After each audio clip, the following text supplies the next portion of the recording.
Aleluia, glória ao nome do Senhor Jesus. Eu creio que nesse momento a palavra de Deus vai tocar o meu coração, o seu coração. Eu creio que o Espírito Santo se move por meio da palavra de Deus. Eu tenho certeza que a presença do Senhor vai te envolver de uma forma poderosa nessa palavra em nome do Senhor Jesus. Hoje gostaria de compartilhar sobre a Páscoa.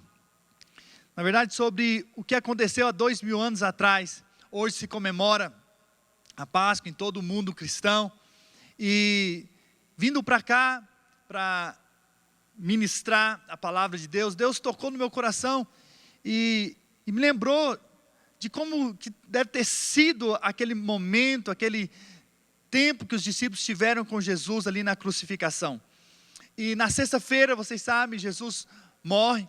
E eu penso que naquele momento os discípulos estão, de fato, numa sexta-feira muito dolorosa, não é? Porque Jesus morreu, Jesus que era a vida, que era o sustento, que era a força deles, que eles tinham deixado tudo para seguir Jesus, agora Jesus havia morrido. Eles não tinham ideia ainda do que iria acontecer.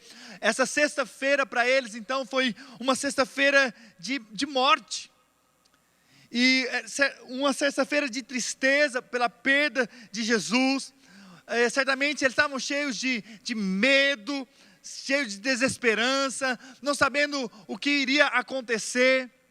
Mas, você sabe, o domingo estava por vir. E aconteceu que 3 dias depois, ao terceiro dia, Jesus ressuscita. E aí Jesus aparece para eles, e no lugar da tristeza, então agora nós vemos alegria. No lugar do medo, agora nós temos a confiança de que Jesus está com eles, e que Jesus estará com eles para todo sempre. No lugar ali da desesperança, de não saberem o que iriam fazer, agora brota novamente a esperança, porque Jesus está vivo. A morte não pode deter Jesus, agora Jesus está vivo, e eles percebem então que as coisas mudaram. Assim também nas nossas vidas, sem Jesus ou antes de Jesus, éramos tristes, sem esperança, sem futuro, sem uma imagem de um futuro brilhante, ou mais, sem um entendimento claro do que seria depois da morte. Mas agora com Jesus, com a ressurreição de Jesus, nós podemos entender e saber que agora Ele está vivo entre nós, e que agora nós podemos sonhar com um futuro brilhante, mais uma vida eterna com Deus. E eu gostaria então de compartilhar sobre a ressurreição de Cristo. O que foi esse domingo de ressurreição? O que isso afetou a vida daqueles discípulos? O que fez com que eles mudassem? Na verdade, a nossa vida é afetada pelo aquilo que nós cremos, e é afetada pelo aquilo que nós esperamos. Então, aquilo que nós esperamos é também aquilo que também nos define. Aquilo que cremos é aquilo que também que define o nosso agir, nossa maneira de andar. Você já percebeu como que a nossa vida é determinada por aquilo que esperamos? Por que você vai trabalhar? Ah, pastor, porque eu quero ganhar dinheiro. Verdade. Não é? Você trabalha porque você quer ganhar o dinheiro para ter o sustento, para cuidar da sua vida e da sua família. Verdade. Mas vou te dizer mais. Você trabalha porque você espera receber depois que você trabalha.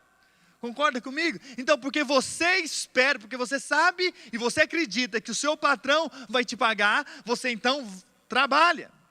Ou você vai para o seu trabalho porque você espera que alguém então venha e possa te pagar algo, e esse é o seu salário. Então, assim também é com relação à vida cristã. Aquilo que eu creio determina aquilo que eu vou viver, ou a forma como eu vou viver. Por exemplo, porque eu creio na Bíblia, eu leio. Porque eu acredito que é a verdade, que é a palavra de Deus. Eu oro porque eu creio que Deus pode ouvir a minha oração. Na verdade, a fé é a certeza das coisas que se esperam, é a convicção de fatos que não se veem. Então, a nossa fé cristã, ela nos determina como nós iremos viver no dia a dia. Então, precisamos viver realmente daquilo que nós acreditamos. Se eu acredito que Deus faz milagres, então eu oro. Se eu acredito que Deus pode me usar para curar pessoas, eu imponho as mãos sobre as pessoas, porque eu creio que Deus pode curar através da minha vida. Se eu creio que Deus pode falar através de mim, eu então abro a minha boca, porque eu sei que Deus pode falar. Então a nossa vida é determinada por aquilo que nós cremos, ou naquilo que nós esperamos. E como cristãos, nós confessamos sim Jesus como nosso Senhor e Salvador. Nós acreditamos que Ele veio, Ele morreu numa cruz, mas ao terceiro dia Ele ressuscitou para que nós pudéssemos ser livres do pecado e livres da condenação eterna. Por isso que eu espero e coloco a minha vida nas mãos de Deus, porque eu acredito que Ele veio à terra para me salvar. Ele morreu numa cruz, mas ao terceiro dia Ele ressuscitou. E eu quero então tomar um exemplo da palavra de Deus que está ali em 1 Coríntios, no capítulo 15, em que nós temos então uma ilustração bíblica que Paulo deixa aos Coríntios, que serve para nós hoje como lição. E ali nós vamos ver três coisas. Nós vamos ver a base da nossa fé cristã, ou em que nós estamos colocando a nossa confiança, em que nós estamos edificando, em cima do que nós estamos edificando a nossa vida.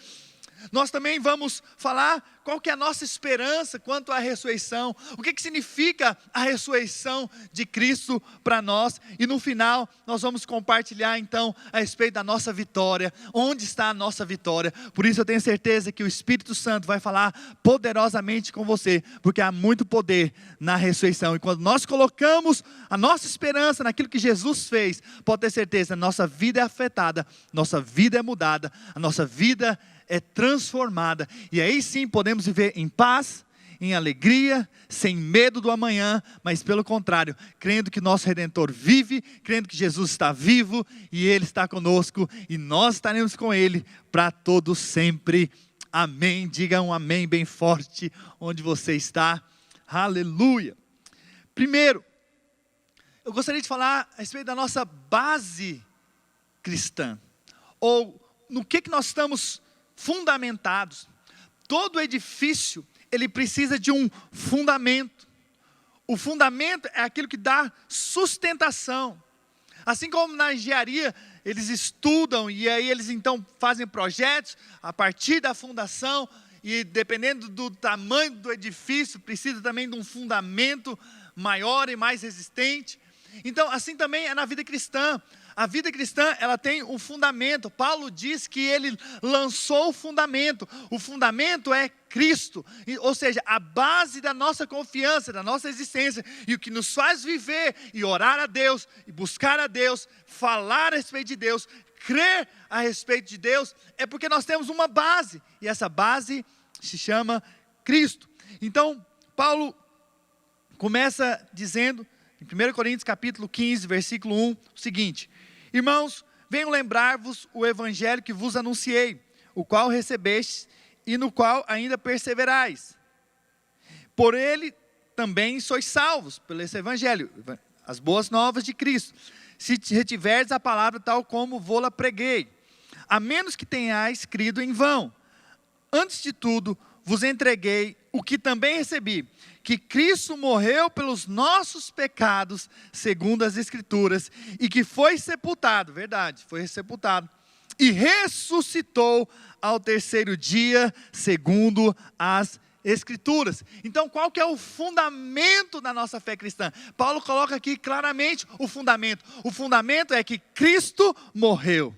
Mas Cristo não ficou morto, mas ao terceiro dia Ele ressuscitou. Para quê? Para que nós fôssemos livres do pecado. Olha que texto precioso em que nós podemos agarrar e que nós podemos então nos firmar. Por quê? Porque nós sabemos que Jesus veio a essa terra, Ele morreu e ressuscitou, para que nós fôssemos livres do pecado, para que nós não vivêssemos mais debaixo de condenação, como a Bíblia diz em Romanos 8, nós já não vivemos mais debaixo da condenação, também não vivemos mais debaixo da culpa, e o nosso agora estilo de vida é não baseado naquilo que nós fazemos, mas naquilo que Cristo fez por nós. Muitas vezes o nosso inimigo, o diabo, a carne, o mundo, estão sempre tentando mostrar o que nós somos, o que fizemos ou deixamos de fazer. Mas sabe, como cristãos, nós devemos viver a nossa vida baseada naquilo que Cristo fez. Cristo morreu na cruz e ao terceiro dia ressuscitou, para que nós tivéssemos vida, e uma vida de vitória. E você sabe, é quando nós cremos em Cristo, é que nós temos vitória. Olha o que a palavra de Deus diz lá em 1 João, capítulo 5, versículo 4. E essa fé que me faz vencer o mundo, porque todo que é nascido de Deus vence o mundo. Olha a garantia, todos aqueles que nasceram de novo, vencem o mundo. E essa é a vitória que vence o mundo. 2 pontos. Qual que é a vitória que vence o mundo? A nossa fé. Mas qual fé? Quem é o que vence o mundo, senão aquele que crê ser Jesus, o Filho de Deus? Então a nossa vitória é quando nós olhamos para Jesus. Quando que nós vamos vencer o mundo, ou as coisas desse mundo, que tenta nos tirar do propósito de Deus, tenta nos tirar os olhos de Deus? É quando nós permanecemos olhando para Jesus, crendo que Ele é o Filho de Deus, que veio para pagar a nossa dívida, morrer por nós, mas ao terceiro dia ressuscitar, para que nós pudéssemos então viver uma vida vitoriosa. A Bíblia também diz que nós podemos vencer o pecado quando nós olhamos para Jesus.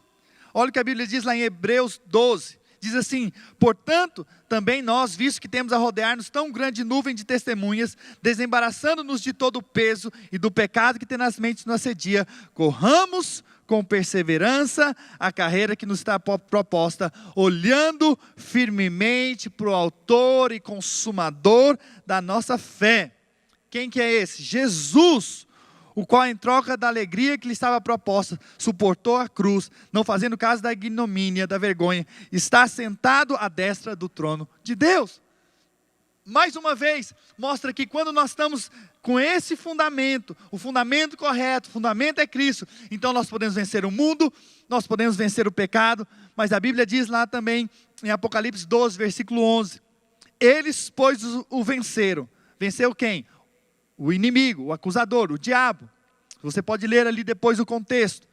Eles, pois, o venceram por causa do sangue do Cordeiro. Mais uma vez, mostrando que a vitória está naquilo que Jesus fez na cruz. Irmãos, então quando nós olhamos aqui para a cruz, aqui atrás temos a cruz, né? A cruz é que nos dá a vitória.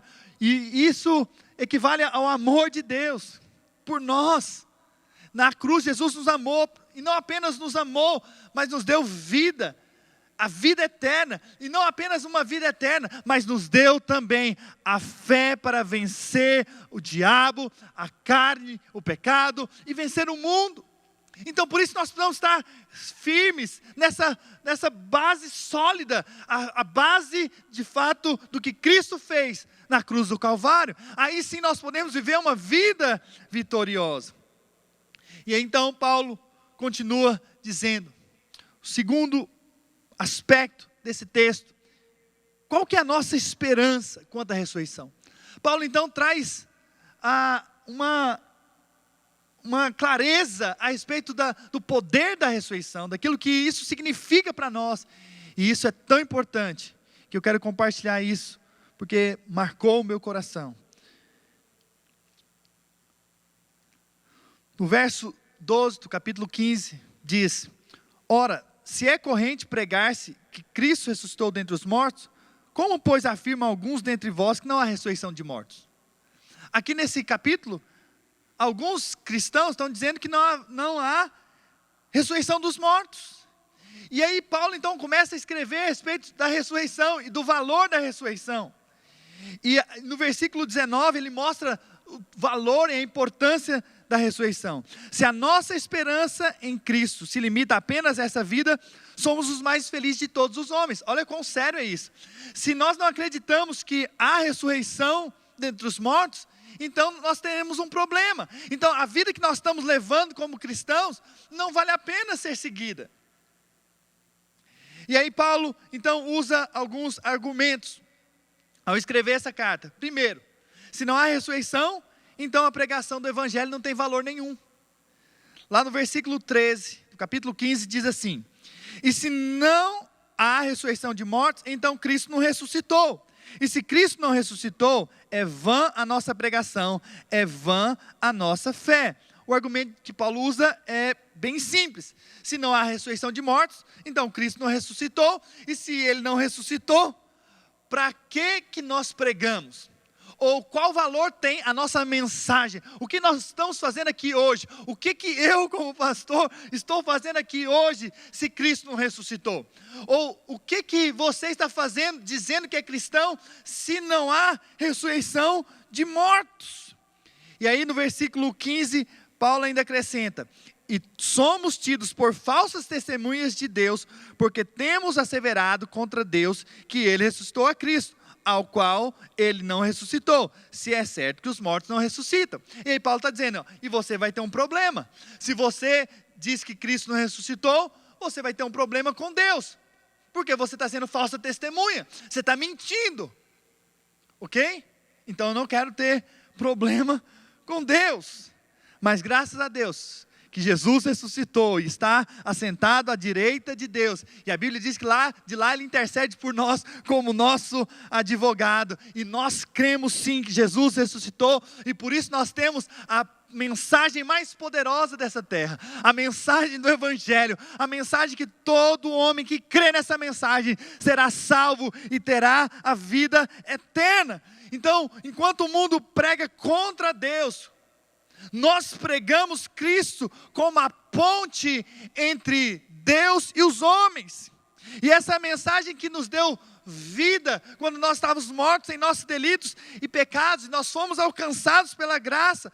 Homens de Deus tocados e marcados por essa mensagem, não abriram mão de falar e de anunciar a mensagem. Eles viveram em prol disso, viveram para liberar a palavra do Evangelho. E hoje esse Evangelho chegou até nós, porque homens de Deus ao longo da história, ao longo desses 2000 anos de história, não pararam de anunciar que Jesus morreu, mas ressuscitou, e Ele está vivo.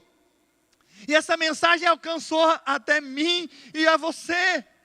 E hoje nós estamos numa corrida de bastão, nos passaram o bastão, a geração que veio antes de nós, passou o bastão para nós, e agora nós recebemos esse bastão, que é a mensagem do Evangelho, e nós estamos levando para as pessoas a mensagem da cruz de Cristo. Nós estamos correndo essa corrida, a corrida que nos foi proposta, a corrida da fé. Eu e você temos a responsabilidade diante de Deus de passar para a próxima geração, para as pessoas que estão ao nosso redor, essa mensagem, porque Jesus vive. Então hoje nós pregamos, porque esperamos no Deus que pode salvar vidas, assim como um dia nós fomos salvos. Hoje nós pregamos, porque Deus espera que nós preguemos. Jesus mesmo disse, ide por todo o mundo e pregai o Evangelho a toda criatura. Pregamos porque assim como alguém um dia levou a mensagem para nós, essa mensagem da cruz até nós também somos constrangidos pelo amor de Deus, para levar também a mensagem a outras pessoas. E pregamos também, porque somos testemunhas do que essa graça de Jesus nos alcançou. Nós somos gratos a Deus pelo aquilo que a cruz fez nas nossas vidas. A cruz transformou as nossas vidas. A cruz mudou a nossa história, do antes e depois. Nós carregamos dentro de nós o testemunho vivo de que Deus vive entre nós. Nós podemos testemunhar do que era o antes e depois, porque um dia a cruz nos alcançou, e nós cremos que essa cruz, aquilo que Jesus fez na cruz, vai alcançar. Por isso que a nossa pregação não é vã, porque Jesus ressuscitou, Ele está vivo. Então Paulo usa o segundo argumento: se não há ressurreição, então ainda somos pecadores. Versículo 17: e se Cristo não ressuscitou, é vã a nossa fé, e ainda permaneceis nos vossos pecados. Aqui Paulo diz que o único capaz de tirar os nossos pecados é Cristo. Sem a morte e a ressurreição é impossível que o homem seja livre da condenação eterna. Jesus é o pagamento, na verdade, da nossa dívida. O homem pecou. Mas Jesus veio e derramou seu sangue para que o homem não ficasse mais escravo do pecado, para que ele não ficasse como filho do diabo, mas tivesse uma experiência viva com Deus e se tornasse filho de Deus. A Bíblia diz que a todos quantos o receberam, deu-lhes o poder de serem feitos filhos de Deus. E a Bíblia também diz que quando Jesus morreu, nós morremos com Ele. Mas quando Ele ressuscitou, nós também ressuscitamos com Ele. Essa é a vida que nós cremos. Lá em Romanos, capítulo 6, versículo 8 diz: ora, se já morremos com Cristo, cremos que também com Ele viveremos. O texto ainda diz, versículo 12: não reine, portanto, o pecado em vossa carne mortal, de maneira que obedeçais às suas paixões, nem ofereceis cada um aos membros do seu corpo ao pecado, como instrumentos de iniquidade, mas oferecei-vos a Deus, como ressurretos dentre os mortos, e os vossos membros a Deus, como instrumentos de justiça. Uma vez que cremos em Jesus, nós cremos que com Ele nós morremos, mas com Ele ressuscitamos, e nós podemos viver uma vida de vitória, uma vida longe do pecado, e essa esperança nos fortalece, porque sabemos que a palavra de Deus é verdadeira.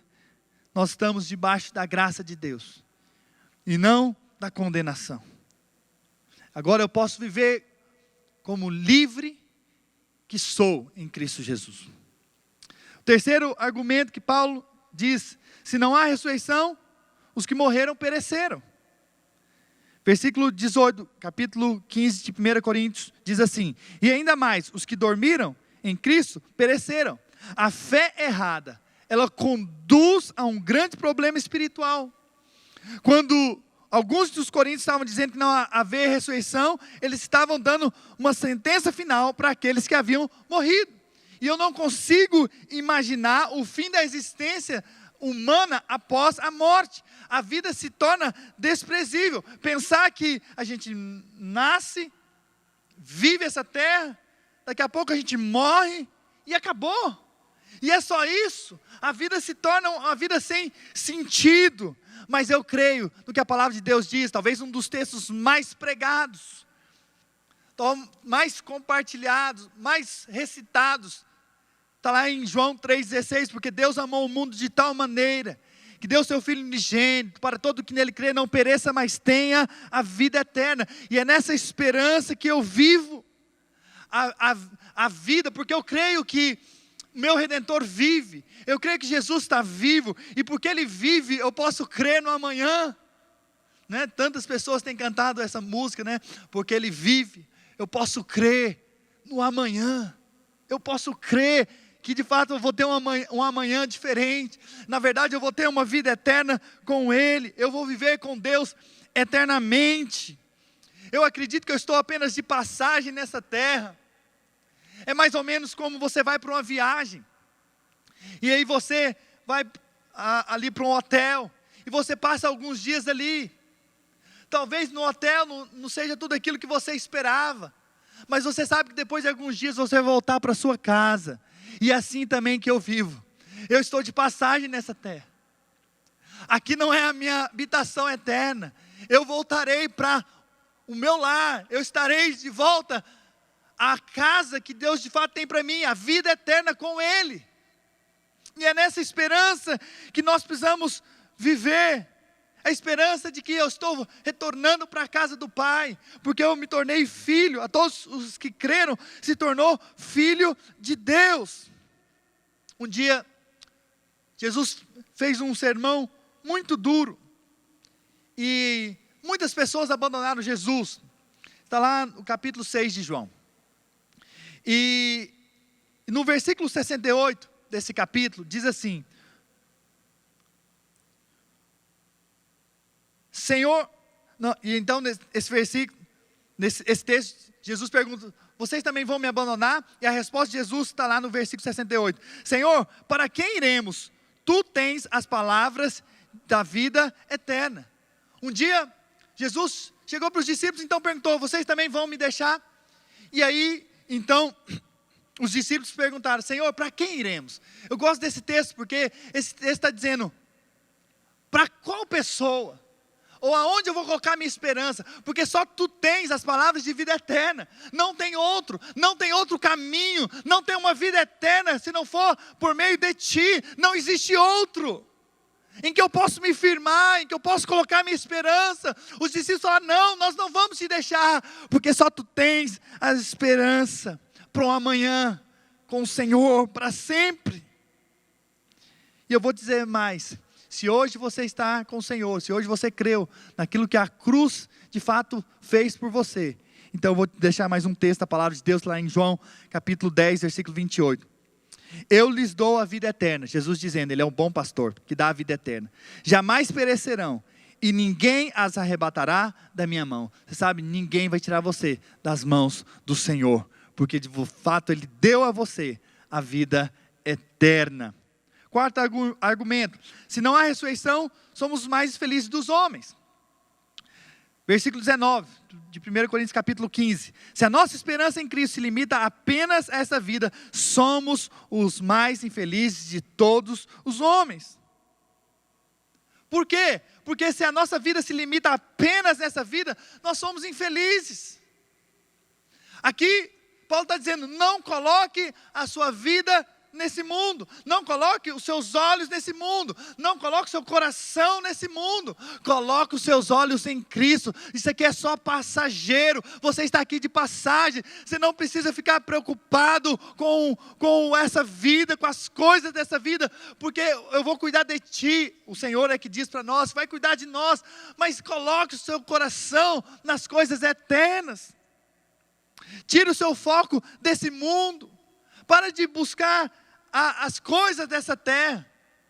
Jesus mesmo um dia falou para que nós não tivéssemos o nosso tesouro, aquilo que nós damos valor nessa terra, mas sim colocasse o nosso tesouro nos céus, onde ladrões não roubam, onde a traça e a ferrugem não corrói. É lá que nós devemos colocar o nosso coração. Por quê? Porque aonde está o seu tesouro, ali vai estar o seu coração. Ou seja, aonde você dá valor, é onde você vai colocar de fato o seu coração. Por isso, coloque valor nas coisas espirituais, coloque valor nas coisas lá do alto, coloque de fato valor e importância naquilo que é eterno, porque nós estamos de passagem nessa vida. Infelizmente, quantos passaram esses dias? Quantas pessoas morreram por conta desse vírus? Quantas pessoas deixaram de existir nessa terra? Passou, eles não imaginavam que a vida iria passar tão rápida, tão abruptamente. Por isso que esses são dias de nós tirarmos o coração dessa terra e colocarmos nosso coração em Cristo, porque nós estaremos com Ele para todo sempre. Se os nossos tesouros então são terrenos, nossos corações estarão aqui, mas se os nossos tesouros estão nos céus, então nossos corações também estarão nos céus. E mesmo diante das provações que passarmos por essa terra, e as aflições que nós passarmos nessa terra, nós vamos crer que Deus está conosco, mas tem uma vida eterna esperando por nós. Quinto, se não há ressurreição, para que sofrer por causa do reino de Deus? Paulo então diz, no versículo 30, e por que também nós nos expomos a perigo a toda hora? Em outras palavras, eu não preciso sofrer por algo que não vai dar em nada. Perder a vida seria então um desperdício para ele. Para que eu vou sofrer afrontas por causa do evangelho? Por que eu vou ser perseguido por causa da mensagem que eu prego? Paulo então está dizendo, para que eu vou fazer isso? Se não tem vida depois da morte. E aí então, Paulo, ele fala isso. Por quê? Para que a gente possa então entender o quanto é precioso o que nós fazemos. E mesmo quando passamos por lutas e desafios. Paulo, certa vez, ele estava pregando, ele foi apedrejado, tido como morto. Aconteceu que no outro dia ele acordou. Sabe o que ele foi fazer? Ele foi pregar, continuar a pregar. Por quê?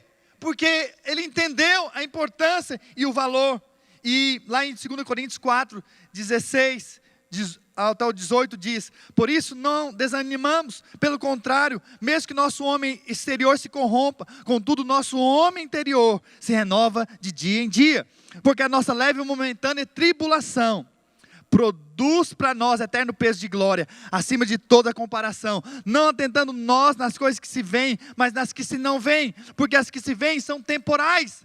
Essas coisas que nós vemos nessa terra são temporais, mas as que se não vêm são eternas. A dor que nós passamos, o sofrimento que nós passamos nessa terra é passageiro, mas nós queremos colocar nosso coração no Senhor. E então o último argumento que Paulo usa, está ali no versículo 32, do capítulo 15 de Coríntios. Se os mortos não ressuscitam, então vamos comer e beber, porque amanhã nós vamos morrer. Se os mortos não ressuscitam, comamos e bebamos, porque amanhã morreremos. Então, na Bíblia, o comer e o beber está ligado a várias coisas. Então, quando eles festejaram a vitória de Deus, eles comeram e beberam. Salomão também disse que nós podemos comer e beber do fruto do nosso trabalho. Não é? É importante isso. Mas a Bíblia também traz algumas advertências quanto ao comer e o beber. Primeiro deles, quando o povo de Deus estava buscando outros ídolos, eles também comeram e beberam. Não é?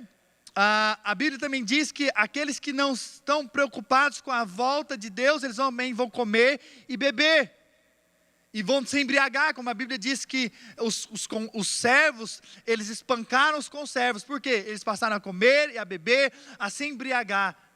Ou seja, se embriagar com essa vida, se embriagar com as coisas desse mundo. E por isso começaram a fazer coisas terríveis. Mas deixa eu te dizer, a mais séria advertência quanto a isso. A Bíblia diz que a volta de Jesus, na volta de Jesus, as pessoas vão estar comendo e bebendo. E ele então ilustra com o tempo de Noé. Assim como foi nos dias de Noé, assim também será a volta do Filho de Deus. Eles comiam, bebiam e davam em casamento, até que eles entraram na arca. E aí então veio o dilúvio e destruiu toda a terra.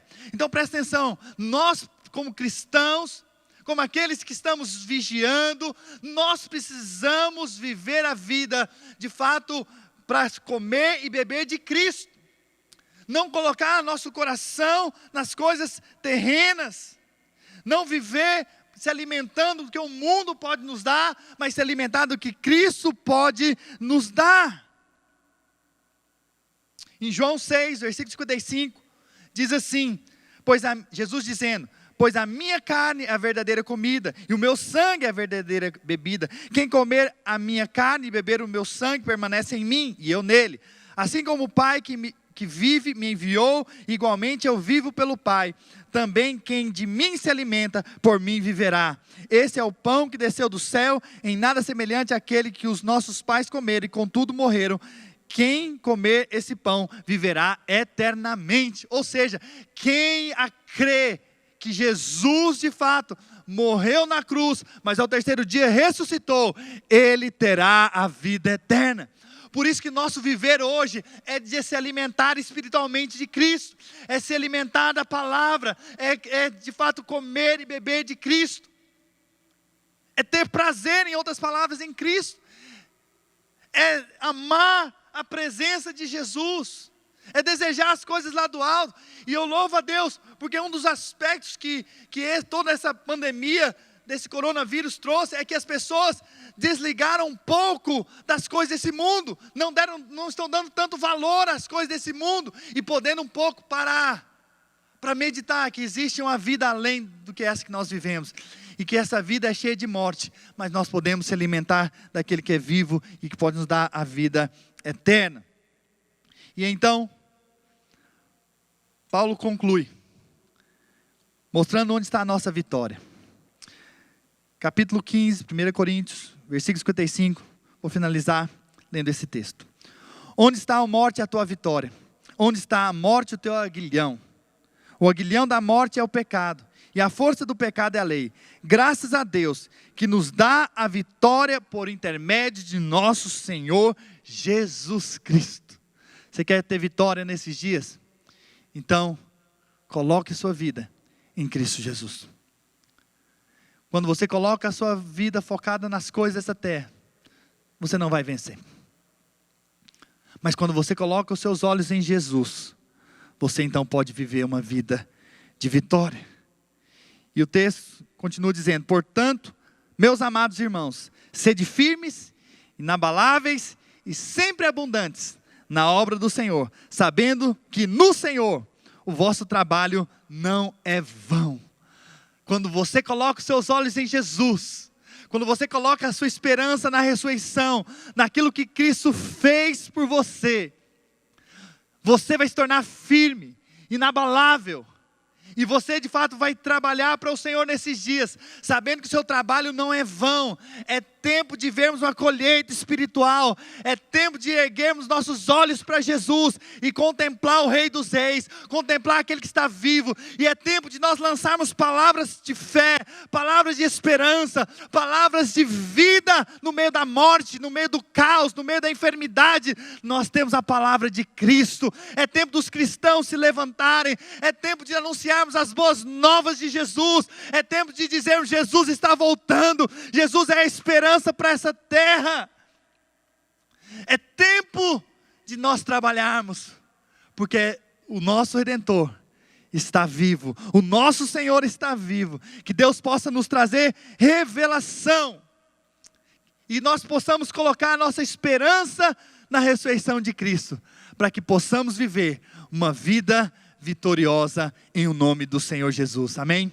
Vamos orar nessa hora, vamos orar para que o Espírito Santo nos abra os olhos da importância e do valor da ressurreição, daquilo que Cristo fez. Eu não quero viver na sexta-feira da morte, do medo, da insegurança, da desesperança, mas eu quero viver o domingo da ressurreição, que meu Redentor está vivo e eu posso desfrutar da alegria e da esperança, em o nome do Senhor Jesus. Pai, nessa hora eu quero colocar o nosso coração diante do Senhor e dizer: eis-nos aqui, leva-nos a sermos ministros do Teu Evangelho, ajuda-nos a liberar, a cada dia mais, a mensagem da graça do Senhor, daquele que veio, morreu numa cruz, mas ressuscitou e está vivo no coração daqueles que creem em o nome do Senhor Jesus.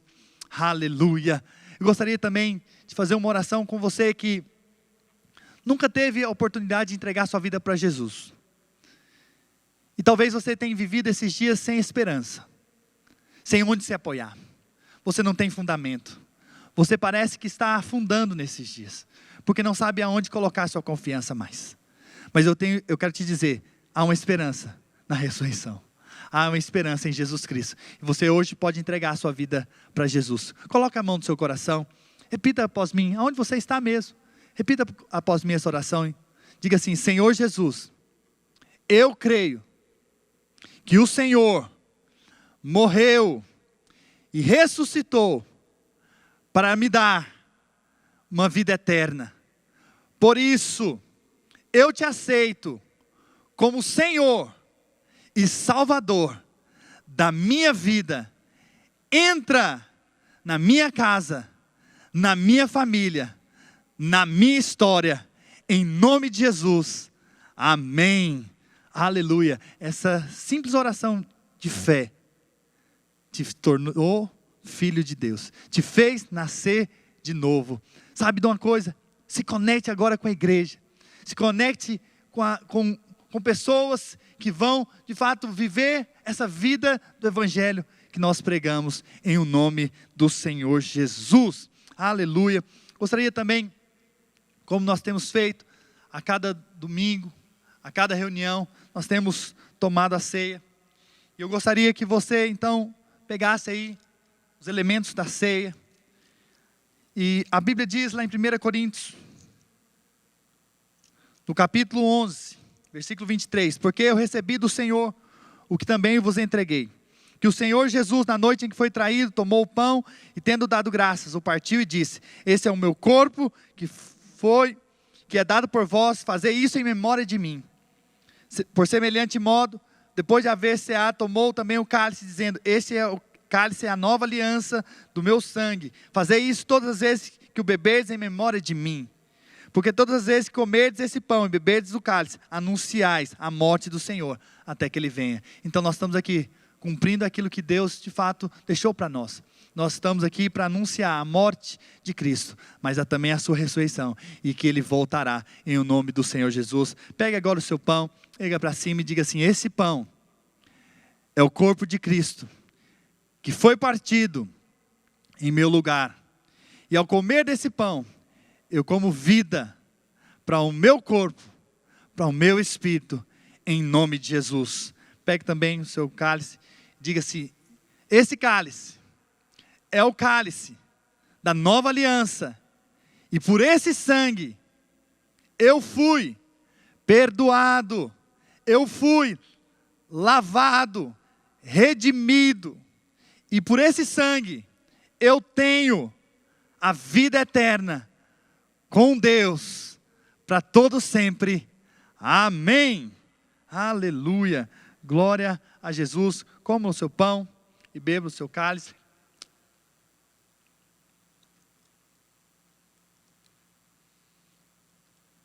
Aleluia. Glória a Jesus. Por fim, gostaria que você mantivesse a sua fidelidade com essa obra. Somos gratos a Deus por todos aqueles que estão empenhados em suprir, em abençoar, em cuidar da igreja. Todas as vezes que você oferta, que você dizima, você de fato está sendo um abençoador. Você está sustentando essa mensagem. Você está sustentando essa mensagem que você acredita, que é essa mensagem que te salvou.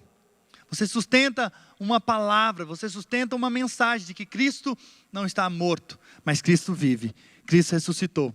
Por isso, mantenha hoje a sua fidelidade, a sua generosidade, o seu coração para com essa obra, porque nós não pararemos, pelo contrário, nós espalharemos essa mensagem da obra de Deus nesses dias, em nome de Jesus. Falando nisso, agora mesmo nós vamos lançar uma série de mensagens sobre o fim dos tempos. E você pode estar acompanhando pelo YouTube, no nosso canal. Vai ser um tempo de nós levarmos essa mensagem, que Jesus está voltando.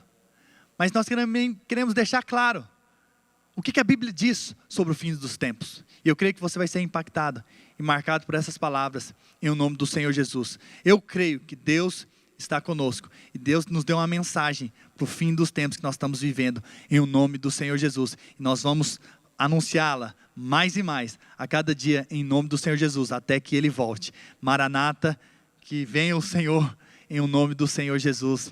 Amém. Um grande abraço, tenha uma semana de vitória, e que o Espírito Santo te ajude, te fortaleça, mais e mais, em nome do Senhor Jesus.